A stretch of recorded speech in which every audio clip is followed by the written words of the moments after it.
정시의 사주명리 154강은 누구에게나 그리고 언제 어디에서나 필요한 돈인 재화에 대해서 알아보는 시간으로 어떠한 구조의 사주가 돈을 많이 벌 수 있는지 그리고 어느 때에 돈이 들어오는지를 알아보는 시간입니다. 어떠한 구조를 가지고 있는 사주가 돈이 되는지 또 돈이 오는지에 대해서 알아봅니다. 일반적으로 관과 인이 있는 사주, 관인상생이 되어야 그 사람은 일단 재복이 있다고 봅니다. 그러나 인성이 관의 도움을 받지 못해도, 관이 없어도, 즉 관인상생을 하지 못해도 인성이 투관하고 정화일주일 경우에는 월주에 갑인 월주가 되어 있다면 인성이죠. 인목이 즉 월지를 차지하고 있기 때문에 또 신강한 경우가 되겠습니다. 그래서 인성이 월지를 차지하고 있고 그 인성이 월간에 투관하는 경우입니다. 그래서 관인상승을 하지 못해도 인성이 투관하고 월간에 투관하고 지지에 인성이 왕한 경우입니다. 이때는 월지를 차지하였으니까 왕한 경우라고 할 수 있겠습니다. 왕한 경우에는 재로서 설기하여도 일간이 왕한 인성으로서 감당할 수 있기 때문에 인성이 일간을 돕기 때문에 재복을 누릴 수 있다는 것입니다. 그리고 또 그러나 비급이 월간에 자리하고 이런 경우 비급이 월간에 자리하였죠. 정화의 비견은 병화로서 비급이 월간에 자리하고 연간에 인성이 있다면 인성이 연간에 한 발 물러나 있는 것입니다. 있다면 나에게 복이 오는 것보다는 형제에게 가는 것으로 간주합니다. 인성이 나를 돕는 것이 아니고 즉 비급인 형제를 돕기 때문에 이 재물이 형제에게 간다는 것입니다. 또 병호일주와 정사일주, 임자일주, 개해일주와 같이 간여지동으로 이루어진 일주일 경우에는 간여지동은 천간과 지지가 모두 같다는 것입니다. 천간과 지지가 모두 같은 것이라는 것입니다. 수로서 같은 경우, 화기로서 같은 경우입니다. 경우에는 일지에 비급을 놓아서 일지에 전부 병호 일주는 일간과 일지가 전부 같은 화기라는 것입니다. 비급을 놓아서 인목의 인성이 월간의 비견을 생하여서 형제에게 재물이 많이 가는 것으로 간주합니다. 인성이 월간에 있는 비급 병화를 도왔기 때문에 재성이 형제에게 많이 간다는 것입니다. 형제에게 재물이 많이 가는 것으로 간주합니다. 이와 같은 구조입니다. 또 일간이 관인으로 상생되어서 이제는 또 관이 있는 경우입니다. 병화 일간일 경우에는 임수, 수가 즉 관이 되겠죠. 관이 있는 경우입니다. 관인으로 상생되는 경우입니다. 관이 즉 인성인 간목을 도왔고 이 간목이 즉 또 일간을 돕는다는 것입니다. 그래서 관인상생이라고 합니다. 관인상생되어서 관살의 도움을 받은 인생을 갖춘다면 복을 받을 복이 지속적으로 들어오는 사람이라고 했습니다. 그래서 관과 인이 있으면은 복을 지속적으로 일간이 받을 수 있다는 것입니다. 그러나 인계수의 관살이 없고 임수나 계수의 관살이 없는 경우에는 수가 없는 경우입니다. 없는 경우는 인성만 있다면 지속적으로 복을 받기는 힘들게 됩니다. 이와 같이 관성이 없고 그냥 인성만 있다면 지속적으로 복을 받기는 힘든다는 것입니다. 또 경금 운이나 정화의 운입니다. 이와 같은 경우에 경금의 운이 오거나 경금의 운이 와서 즉 인성을 극하거나 정화의 운이 와서 임수를 합하는 운이 된다는 것이죠. 정화의 운이 오거나 할 때, 그렇지 않으면 또 신금의 운이나 지지에 신금의 운이 와서 인신충을 일으키거나 또 술토를 진토와 그리고 미토와 축토의 운이 와서 형과 충이 될 때는 그때는 일시적으로 도움을 또 받기 힘든 때에 해당한다고 했습니다. 해당할 수 있습니다. 다음의 경우입니다. 다음은 궁급쟁제입니다. 궁급쟁제는 비견과 급제끼리 돈을 나누어 가져야 하기 때문에 돈으로는 불리한 입장에 있습니다. 그러나 재성이 자리한 위치에 따라서 일주에게 돌아오는 재화의 규모가 정해질 것입니다. 일지에 재성이 놓인다면 일주가 돈을 차지하기에 가장 유리한 경우에 해당이 되겠습니다.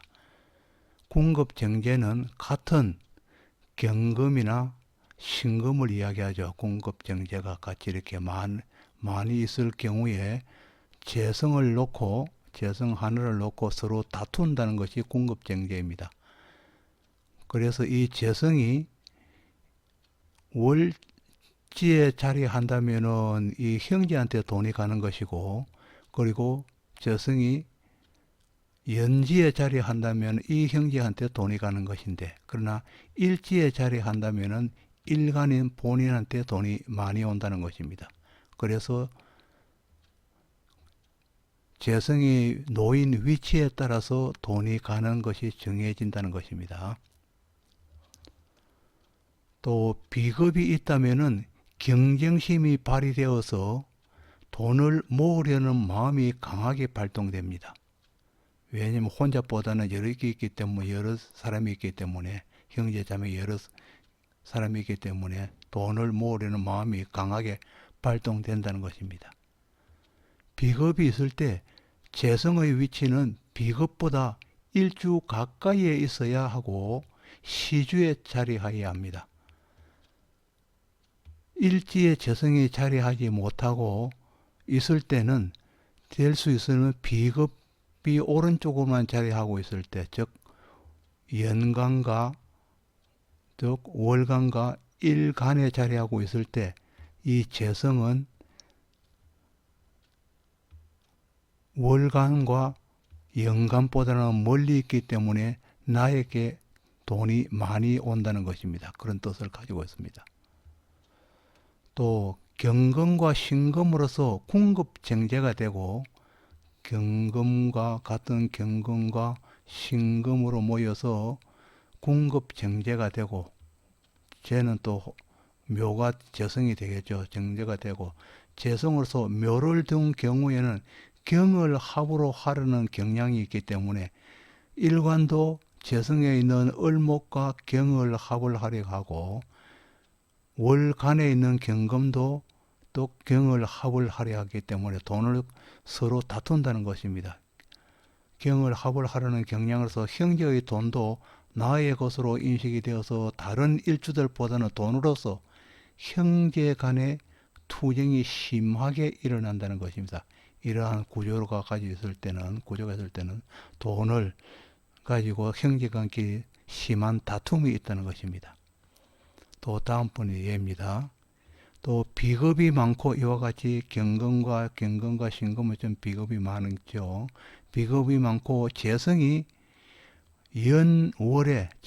연간과 연지와 월지에 이렇게 자리하고 있을 때, 인묘로서 월지에 자리하고 있는 경우에는 대부분의 돈이 형제들에게 가고 일간은 돈만 구경하는 모양입니다. 일간 밑에는 돈이 없기 때문입니다. 구경만 하고 있는 신세의 모양새라는 것입니다. 또 경진일조의 경우에는 자기가 가진 것 마저도 이와 같은 구조가 되면은 자기가 가진 것마저도 내어놓는 경우에 해당한다고 했습니다. 또 비겁이 왕한 명조에 인사신 사명살이 들면은 재물로 인한 분란이 일어나고 분란이 일어나서 누구도 그 재물을 취하기 힘든 경우가 되겠고, 그러나 같은 사명살이라도 축술 삼형살이 들면은 누군가 취하는 사람이었습니다. 인사신 사명살에서는 그 돈을 취하는 사람이었고, 같은 사명살인데도 축술 및 사명살이 될 때는 그 돈을 취하는 사람이 있다는 것입니다. 다음은 돈을 확실하게 벌 수 있는 이 식상과 그리고 재성에 대해서 알아보도록 합니다. 식상이 재성을 보는 것을 식상생재라 합니다. 이 식상생재는 대표적인 재화를 벌 수 있는 능력이 갖추어져 있는 것입니다. 이 식상은 내가 움직여서 활동하는 활동력입니다. 식상은 움직여서 활동하는 활동력이 되는데, 누구나 활동하고 움직이고 있습니다. 그러나 돈을 위하여 움직이고 있지만은 그 움직임이 돈과 연관이 많이 되어 있는 사람과 적게 되어 있는 사람으로 구분되기는 합니다. 구분될 수 있습니다. 그래서 사주에 식상이 있고 재성을 보면은, 식상이 있으면서 재성을 보면은 움직여서 돈을 벌 수 있는 신호입니다. 그것이 바로, 그리하여서 식상이 있고 생재는 돈 벌 수 있는 확실한 표식입니다. 식상생재를 갖추어져 있는 사주는 돈을 벌 수 있는 확실한 표식이 되겠습니다. 그러나 식상만 있고 재성이 없다면은 내 노력으로 열심히 일하여 보이지 않는 재화를 불러오는 것으로서 재화가 그래도 오기는 하지만은 그 재성의 규모가 크고 영속적이라고 할 수는 없습니다. 그러나 식상과 재성이 겸전하면은, 식상만 있고 재성이 없다면은 영속적이라고 못 보지만은, 그러나 식상과 재성이 두 개 다 겸전한다면은 내 능력의 활동이 주위 환경에 맞추어서, 즉 손님의 요구에 맞춰서 그 결과로 내가 돈을 번다는 것입니다. 내게 맞추는 것이 아니고 바로 손님의 요구에 맞추는 것이기 때문에 돈을 많이 번다는 것입니다. 그리하여서 일단은 내 자신의 의지에 능동적인 식상이 있어야 돈을 벌 수 있는 기본을 갖추는 것이고, 그래서 모든 사주에 능동적인 식상이 있어야 돈을 벌 수 있는 기본을 갖추는 것이라고 했습니다. 그래서 돈을 벌고 싶은 사람은 기본적으로 이 식상은 있어야 된다는 것입니다. 식상이 있어야 돈을 벌 수 있다는 것입니다. 그리고 수동적인 식상생재는 타인의 요구에 맞추어야 돈을 벌 수 있다는 것으로서 내 마음대로가 아닌, 즉 손님의 요구에 맞추어야 돈을 벌 수 있는 것으로서 그 재화의 크기는 클 수밖에 없다는 것입니다. 앞에서는 관성과 인성으로서, 즉 관인상생으로서 돈을 만드는 방법, 그리고 또 식상과 재성으로서 식상생재로서 돈을 만드는 방법 두 가지를 알아보았습니다. 그리고 이번에는 인성과 그리고 비겁으로 돈을 만드는 방법에 대해서 알아봅니다. 돈을 좀 더 많이 벌기 위하여서는 일간이 왕해야 하는데, 이 왕하는 방법은 인성으로서 왕할 수도 있고 또 비겁으로 왕할 수 있습니다. 그러나 인성으로 왕해질 경우에 교육의 영역으로 흘러갈 수 있거나, 아니면은 인성이기 때문에 교육의 영역으로 흘러갈 수 있거나, 아니면 두 번째는 인성이 식상을 파하는 인극식으로 도식될 우려가 높기 때문에 인극식으로서 도식된다는 것은 내 밥그릇을 얻고 빼앗는다는 것입니다. 도식될 우려가 높기 때문에 부작용이 나타날 수도 있겠습니다. 그러니까 인성이 왕할 경우에는 부작용이 나타날 경우도 있고, 그렇지 않으면 또 교육적인 영역으로 흘러갈 수도 있다. 두 가지의 경우가 있다는 것입니다. 이와 같이 인성이 강할 경우에는 식상에 힘을 쓰지 못하여 열심히 노력은 하였지만은 돈이 되지 않는 경우입니다. 즉 처음에 이야기한 도식될 경우입니다. 이 도식될 경우는 바로 인성이 상식과 식상을 상하게 했다는 것입니다. 상하게 하거나 도식, 즉 밥그릇을 엎었다는 것입니다. 밥그릇을 빼앗겼다는 것입니다. 도식을 당하기 때문에 즉 열심히 노력은 하였지만 돈이 되지 않는 경우에 해당되겠습니다. 그러나 인성이 식상을 극하지 않고 합을 하는 경우에는 부자가 될 수 있습니다. 또 인성이 강하다면 강한 인성으로 인하여서 교육적으로 직업을 택해야 일생이 편안해지고 빛을 보게 됩니다. 이런 경우가 바로 지금 이야기하는 스타 강사 같은 경우가 되겠습니다. 왕한 인성으로서 교육적으로 직업을 택해서 일생이 편안해지는 경우에는 바로 스타 강사 정도를 이야기할 수 있겠습니다. 그리고 또 관이 있다면 인성을 생하여서 관이라는 직장에서 고용될 확률이 높아집니다.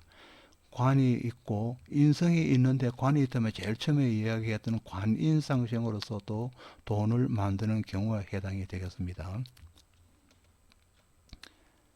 그리하여서 많은 돈을 목적으로 한다면은 비겁으로 왕할 경우가 가장 좋다는 것입니다. 인성으로 왕할 경우에는 두 가지의 어떤 갈림길이 있는데, 그러나 비겁으로 왕할 경우는 가장 좋으며, 이때는 비겁으로 왕할 경우에는 이때는 내가 굳이 나서지 않아도 비겁은 내 형제나 주위 동료들이 해당되겠죠. 비겁이 나의 노력과 업무를 대신하여서 식상을 부리게 되어서 좀 쉽게 식상이 유용되고 외형이 그러니까 커져가는 경우가 되겠습니다. 그러나 비겁도 너무 많거나 위치에 따라서 쟁제로 싸움만 있게 되고 나에게 돌아오는 것은 없을 수도 있습니다. 그러니까 어느 것이든 좋은 것만 있다는 것은 아닙니다. 인성이 있는 사주에 관이 없고 임수일간일 경우에 토의 관이 없고 식상인 임목과 그리고 재성인 오화가 있다면은 재성이 인성을 극하여 재성의 오화가 인성인 유금을 극하여서 인성을 극하게 되니까 배우면은 관심이 없고 마음이 없고 오로지 식상의 능력을 발휘하여서 재성으로서 그 힘을 미치게 되니 부자로 재화를 득할 수 있고 공부는 소홀하게 된다고는 것입니다. 이는 재성인 오화가 화극금하여서 인성을 극하는 그 결과 배우면은 관심이 없고 마음이 없고 이때 다시 임목이 오화를 생하여서 목생화하여서 재성이 지금 힘을 받는다는 것입니다. 그래서 재성이 힘을 받기 때문에 재화를 득할 수 있다는 것입니다. 이 제극인이 되고 식상생재가 살아날 때는 언제냐 하면은 즉 화극금이 일어나는 화운에서 오운에서 일어나는 현상이 되겠습니다. 그리고 또 인성이 급제를 생하여서 왕해지는 급제가 인성이 즉 신금이 급제를 생하여서 임수의 급제 자수를 생하되 그러니까 금생수했다는 것이죠. 급제를 생하여서 왕해진 급제가 식상이 있다면은 왕해진 급제가 다시 식상을 다시 수생목한다는 것입니다. 식상이 있다면은 성공할 수 있지만은 식상이 없을 때입니다. 그러니까 인목이 없을 때죠. 인목이 식상이 없고 재성이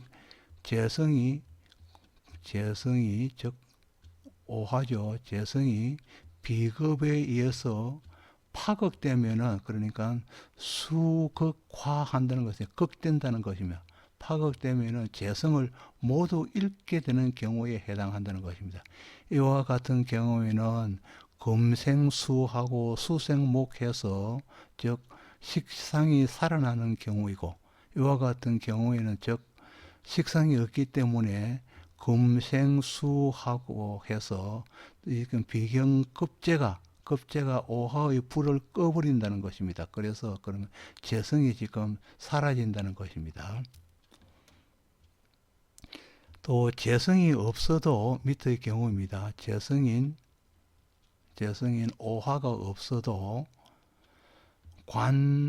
관인비식으로 관과 인성과 비와 식상으로 관성이 토생금하고 금생수하고 수생목한다는 것이죠. 관인비식으로 순조롭게 걸으면은 부자를 논할 수 있고 부자가 될 수 있다는 것입니다. 어느 경우이든 순조롭게 걸으면서 식상을 극하거나 죄를 극하는 구조가 아니라면은 부자가 될 수 있습니다. 순조롭게 걸으면서 식상을 극하거나 죄를 극하는 구조만 아니라면 부자가 될 수 있다는 것입니다. 또 부자가 된다는 것은 관이 근실한 경우에 해당하고 이 관은 즉 규모가 큰 재물이 나오는 즉 재물의 창고라는 것입니다.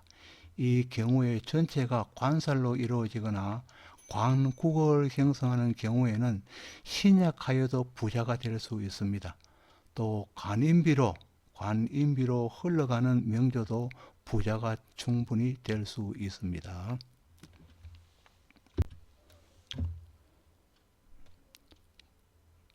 다시 부자가 될 수 있는 또 다른 조건들에 대해서 알아봅니다. 부자가 되려면은 명식의 지지에 제국을 이룰 때가 가장 좋으며 운에서 재운이 와야 하는 것이며 또 재성과 합이 될 때가 되겠습니다. 부자가 될 수 있는 기회입니다. 이 제국은 방합과 그리고 삼합을 의미합니다. 예로서 병정화 일간일 경우에는 지지에서 신유, 유술, 신유술, 사유, 유축, 사유축의 금국을 볼 경우입니다. 그리고 무기토 일간일 경우에는 해자나 자축, 해자축, 신자나 자진, 그리고 신자진의 수국을 이룰 때가 되겠습니다. 또 경신금 일간일 경우에는 임묘, 묘진, 그리고 임묘진, 해묘, 묘미, 해묘미의 목국을 이룰 때이고 인계수 일간일 경우에는 사오, 오미, 인오와 오술 그리고 인오술의 합국을 이룰 때가 되겠습니다. 삼합과 방합을 이루는 명조에 운에서 형충해합이 들면은 그때만큼은 재화를 모으기 힘들게 됩니다. 경우에 따라서는 오히려 가진 것도 형충해합이 들 경우에는 그 운에서는 오히려 가진 것도 나갈 수 있는 운이 되기도 합니다. 또 갑을목 일간일 경우에는 진술충미의 지지에서 합의 운이 올 때가 즉 재화를 모을 수 있는 때가 되겠습니다. 여러분에게 구독을 부탁드리겠습니다. 정시의 사주명리 154강은 사주의 구성을 재화의 관점에서 살펴보았습니다. 다시 한번 여러분에게 구독을 부탁드리겠습니다. 감사합니다.